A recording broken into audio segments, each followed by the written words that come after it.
don't know the deal with these things. They've been sitting here since last year when I scrapped my old Nissan truck. So, guess they're not here for scrap, but a couple of pretty nice cars. So, because manufacturers care about longevity and, you know what? I don't know what they care about. But because manufacturers don't want me to have an easy time putting this clutch pedal in, the clutch pedal, it's built onto the brake pedal. And the brake pedal bolts to the brake booster. And while that's in the van, keeping in mind this thing doesn't have a hood. There's no hood. All of this is under the dash. Kind of hanging. It's bad. It's real bad. It's real bad. So, I don't want to pull all that crap. And my brake pedal and my brake booster and my brake master cylinder. I just want to install a clutch pedal. Because I'm lazy. So, I'm going to see if I can free this clutch pedal bracketry from the clutch, or from the brake pedal bracketry, and see if it's something I can make where I can just install it by itself. Maybe keep one of these holes that goes onto the back of the booster as like a support. But, not all that. I don't want that. Just want that. I don't have a spot welder drill thing, doodad. I don't have a spot weld drill bit, but I do have a drill bit. So drilled out the spot welds to the other bracket, hacked off what I didn't need. Looking at the van, it looks like the lower hole on the brake booster is extremely easy to get from just the floor without having to reach all over the place. So left this hole that goes to the lower hole on the booster. This goes to the firewall. This goes to the firewall. Master cylinder goes in there, and bloom, blam, blango, we've got a clutch pedal. There will not be a neutral safety switch, however, because that does mount to the brake pedal. Oh well. 6 a.m. What a fool. It's my day off. Should be sleeping in. But guess what? After I get me a bagel, a couple bagels. If you've never had Emerald City bagels and you live in Atlanta, you're missing out. Wildly expensive. Delicious, though. Anyway, 5-speed swap in the van today. Start to finish. Done. We're going to drive that thing today with the manual. Maybe. But you guys are gonna hate me. I'm not buying anything. Probably gonna have to buy a slave cylinder. Yeah. Tried last night to free that thing up. She is stuck. Anyway, beyond that, not buying a single thing. Everything we're using today came off the other van a couple days ago. It's, I don't even know what day it is. Wednesday. I'll tell you the date later, because it's Wednesday. But, Wednesday, we're going to 5-speed swap the van one day. Maybe not, but I'm going to try. Let's get a bagel real quick.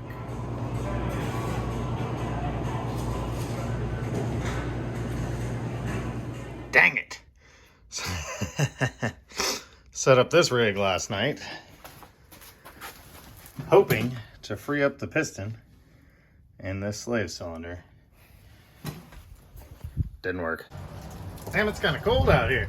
All right, first order of business, we're gonna start knocking out stuff that's not super loud, that we can do in the dark, because, well, it's 7 in the morning. And the sun's not quite out yet.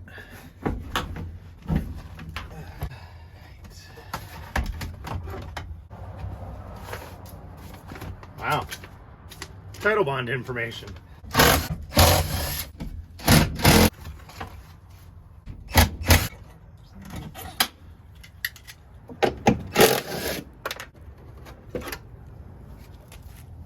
Can't even see the screws.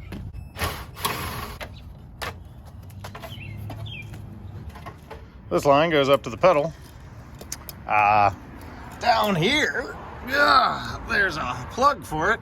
I really hope it's that one. I honestly don't remember. So I'm gonna bump that out and try to get this line up through.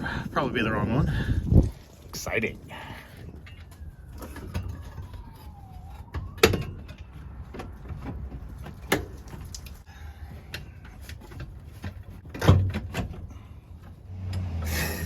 After attempt 9,347, I did, in fact, get the clutch pedal in, the hard line threaded into the master.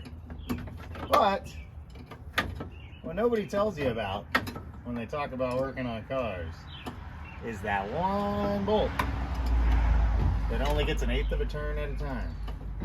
This might have only been a 1/16 of a turn at a time. But I think clutch line's on. Throw the bolts back in for this. Oh my God, that top one fell out. One thing you might not think of that's different from the manual fans to the automatic fans is actually the fluid reservoir. They only use one reservoir for the brakes and the clutch. That being said, the automatic one, I think it had this nipple, it just wasn't drilled through. Hi, welcome back. You missed me arguing and bitching and complaining and moaning about fishing this clutch line in. So, here to tell you about it again, because I'm still not done. So,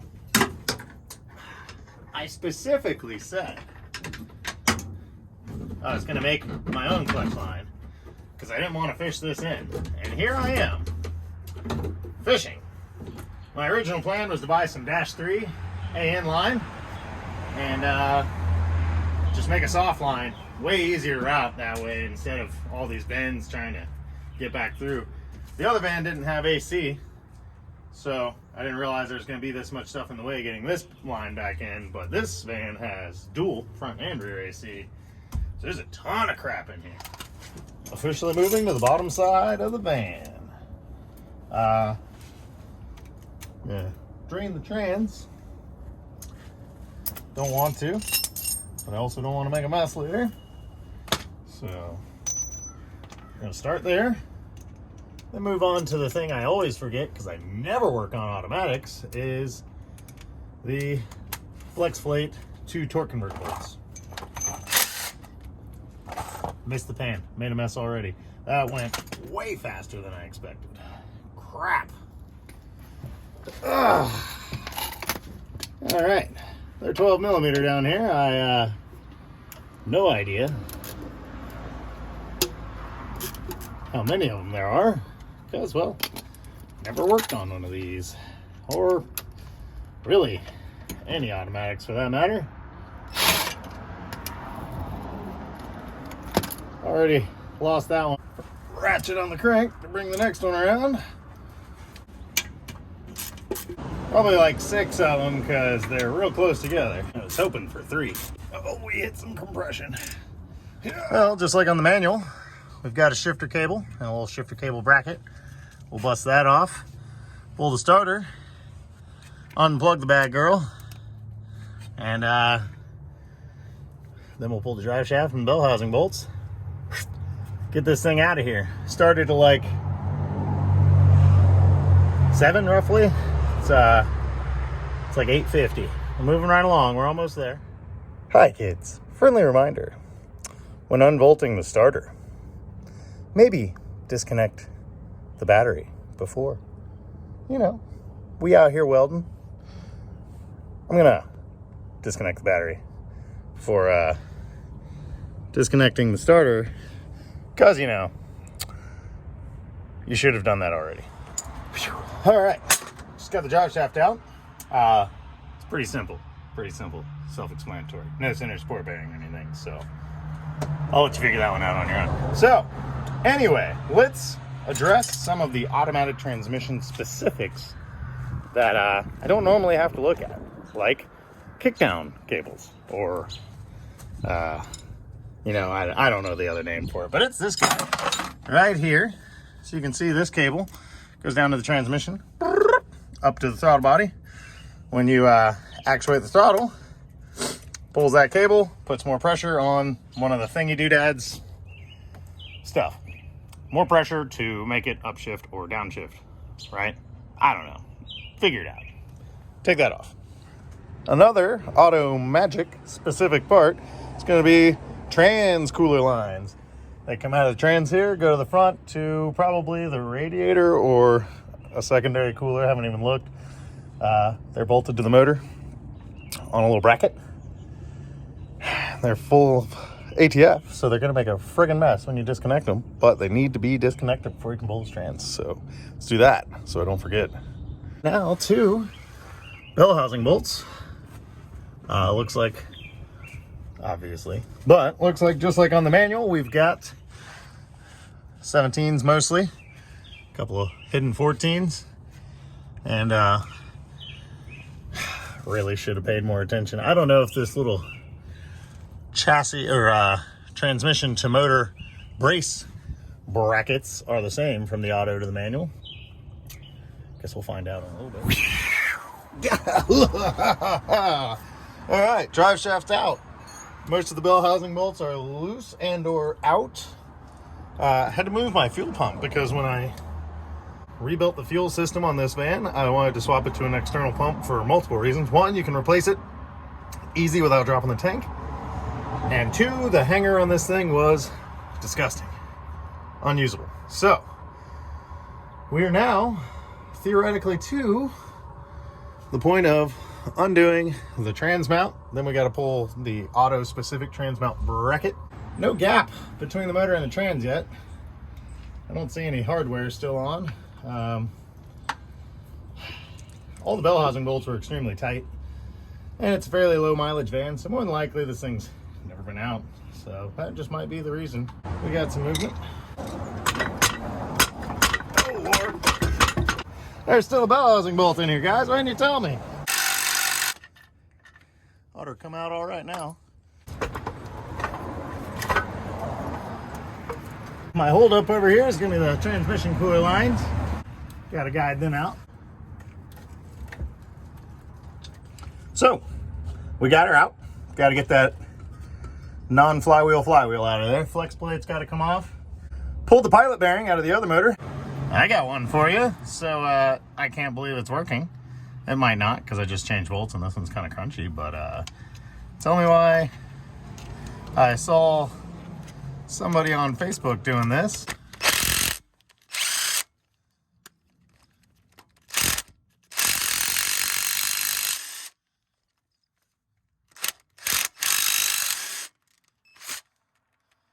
No.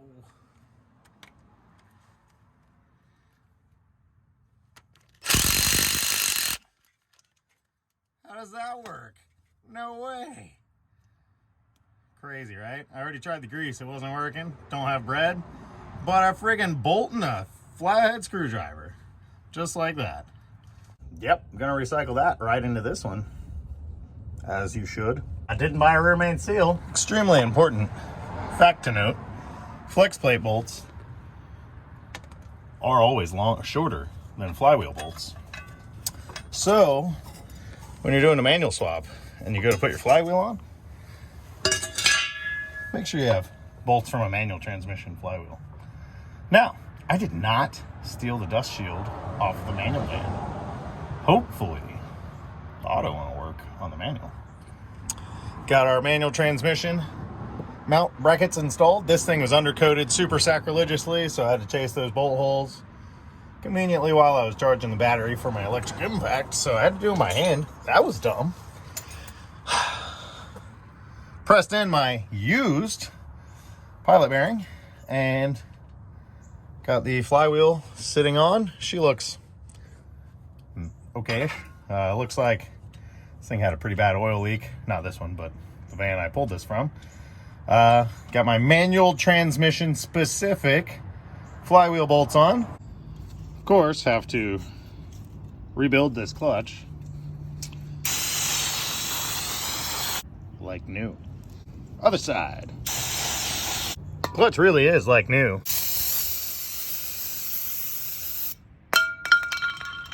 Can't forget the pressure plate. Got to get that too. And the flywheel, so. Oh,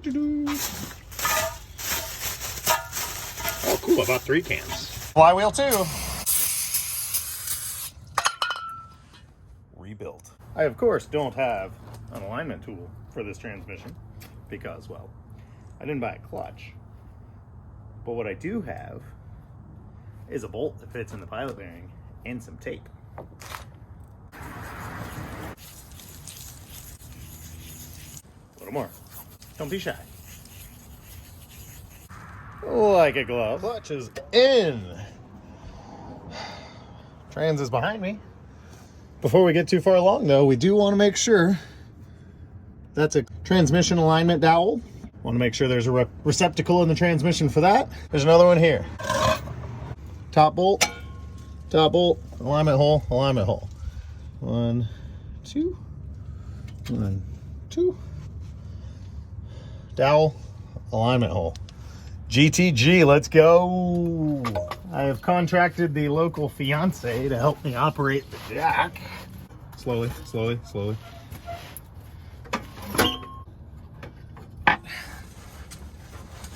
Went ahead and threw a jack under the front of the motor to help point it down towards the transmission. Come down with the jack. Lefty loosey. Okay, stop. Stop. Stop. I don't know how. Righty tighty. Opposite is lefty loosey, righty tighty. I am now holding the transmission. Well, that went well. Up until you hit this flat spot right here. Okay, stop. Lord Jesus. Sorry, I'm not a mechanic. That's not what you're supposed to say. I'm a mechanic. Okay, thank you. Homemade alignment tools seem to have worked all right, because when my fiance was struggling with the jack, I was able to just push the trans up on. So,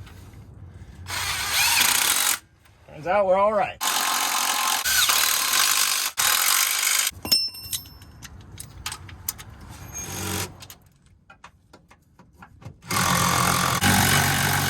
One notable point here is the auto drive shaft does spline in and seal on the manual transmission.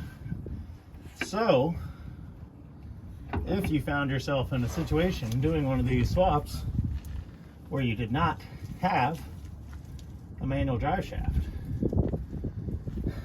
you could have your auto one just extended. The bigger concern is that my pinion flange is the wrong diameter. Hate taking pinion preload off, but I've got to swap that out for the other diff flange. We swapped out the pinion flange. Kind of a cool bad thing to have happen. So the 7.5 that I pulled out of the manual van, it's kind of my secret backup plan for an unbreakable diff for the Corolla if I need to come to that. Well, this auto van had the smaller pinion flange, which is the same as the cars. The manual van had the larger pinion flange, which is the same as the trucks. So, swapping pinion flanges from that diff to this diff worked out to where if putting that 7.5 in my car happens, I already have the right flange for it. So that's cool. Headache to have to do nonetheless. But, compared starters, auto and manual are the same. My auto starter was definitely in better shape, so ended up putting that one in. You guys were dying. Camera was dying, so I let you guys take a rest while I came up with my own homebrew shifter bushing for one of the shifter cables. Cables are run up into here. Clutch system is on. I don't think the slave cylinder is going to wake back up. Kind of gravity bleeding right now, but I haven't been able to get the piston to move. So, unlikely that we're going to have a functioning hydraulic clutch today. But, let's get the rest of it done. So, the manual engine cover for the passenger side has extra holes in it for the manual shift cables. So, I have that engine cover, but I'd rather use the one that matches this van. So we're probably going to just try to punch some holes in it. Yeah. But if the shifter bracket doesn't bolt down, then we will use the red one. So, all right, guys. I'm not saying my way was the wrong way, but if you've got access to a manual engine cover, just use it. My way was the wrong way. So I had a hole saw, right? This is the automatic hole. I thought for sure that would be fine. Nope, wrong spot. My hole saw, well, it exploded. So now I have just a slot, a really long 3-eyed slot. Hopefully cables will fit through there. Start putting stuff back together, see if the shifter works. Got a quick throw it up in here. 1, 2, 3, 4, 5, and roughly reverse. Cool. That works. Now let's get it back out of here. Boop, boop. Because we didn't wire this thing to start. So that's all under there. Can I just tell you how much I love this rain right now? It is just the swellest. Love it. Snipperoo. Got our pigtail. Obviously, the right way to do this would be to wire this to the neutral safety switch attached to the clutch pedal. I don't have that. But what I do have is a pigtail from that transmission. All we did was the old Texas twist on this plug. I'm going to plug her back in to where she originally came from, and that's all the computer is going to, well, not the computer, the starting system is going to need to see in order to crank this bad boy up. Peep this weather, though. It's swell. But we've got reverse lights. We've got a van that cranks on the key after putting a manual transmission in. We have everything mechanically assembled. We don't have hydraulics. We don't have that bolted back in. We don't have gear loop in the transmission. Otherwise, mechanically done. And I can't even tell what time it is because it's winter and everything's gray all the time. I don't know if I can say we failed, but it is raining. It's probably 1:45, 2 o'clock. Everything is functioning. Mechanically, it's a manual now. However, I just don't have hydraulics to the clutch. Probably need to order a slave and a master. Just gonna put me way back on this because the master cylinder for this is probably not very common. Probably still mess with it, try to get these to come to life, but at the moment, I need to get out of this wet and cold. The weather certainly defeated me, and not buying parts also defeated me. Didn't buy that clutch master and didn't buy that clutch slave, and guess what? You can't buy those local. I don't know why. These are so common. Anyway, I said I was going to drive it today, and pretty frustrated. So, I'm going to drive it.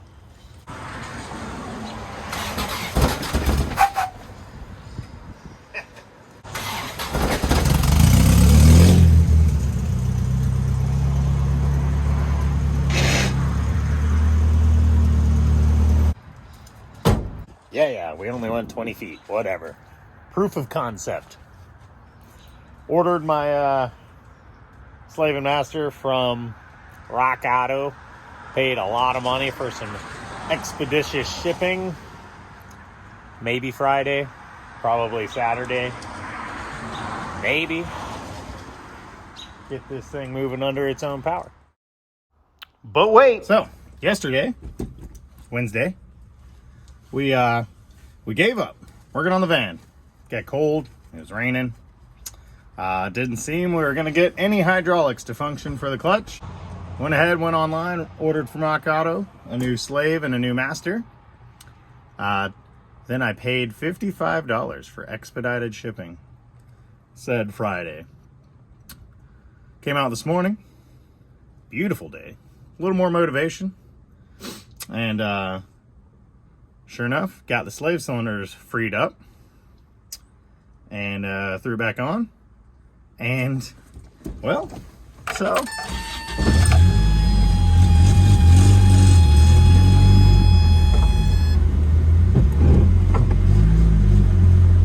just like that. She's a running, driving manual transmission. But as I'm down there putting stuff back together, guess who shows up? None other than FedEx with, I don't even know. I haven't even opened it up. That could very well be the master cylinder, which I already put the dash back together. So that's not going in until it absolutely has to come out. Could be the slave cylinder. Who knows?